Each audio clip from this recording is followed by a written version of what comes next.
Depuis le début, depuis le départ hier à 17 h.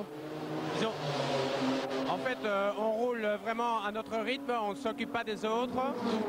Et cette nuit, on a profité de changer quelques pièces après l'accident pour pouvoir être certain que on n'ait pas de problème durant la course. Et comme ça, à la limite, la voiture est quasi neuve et on peut comme ça rouler toujours au même rythme.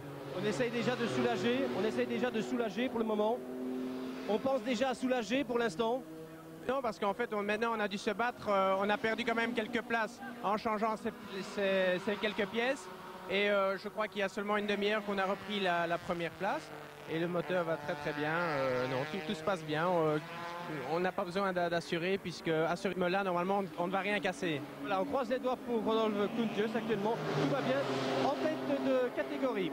Oui, merci Pierre. Effectivement, ils sont en 15e position du classement général. Kuntjes et Fermin. Oui, une particularité d'ailleurs, 2 pilotes à bord de cette voiture pour garder un rythme soutenu. Mais bien sûr, c'est un petit peu plus dur sur le plan physique. Mais certains pilotes préfèrent rouler dans ces conditions-là. C'est notamment le cas d'Hervé Regout. Hervé Regout qui participe régulièrement aux 24 heures du Mans. Et s'il pouvait choisir, il préférerait de loin avoir un seul pilote pour qu'il n'y ait pas trop de changements et pour garder le rythme, parce que de toute façon il ne va pas dormir la nuit, mais ceci est entre parenthèses. Oui, mais je crois que les conditions connues ici pendant les 24 heures bien particulières, on a vu des pilotes totalement épuisés après un relais de 50 minutes seulement. Oui, tout à fait. Jacques Lafitte notamment hier, après son tout premier relais.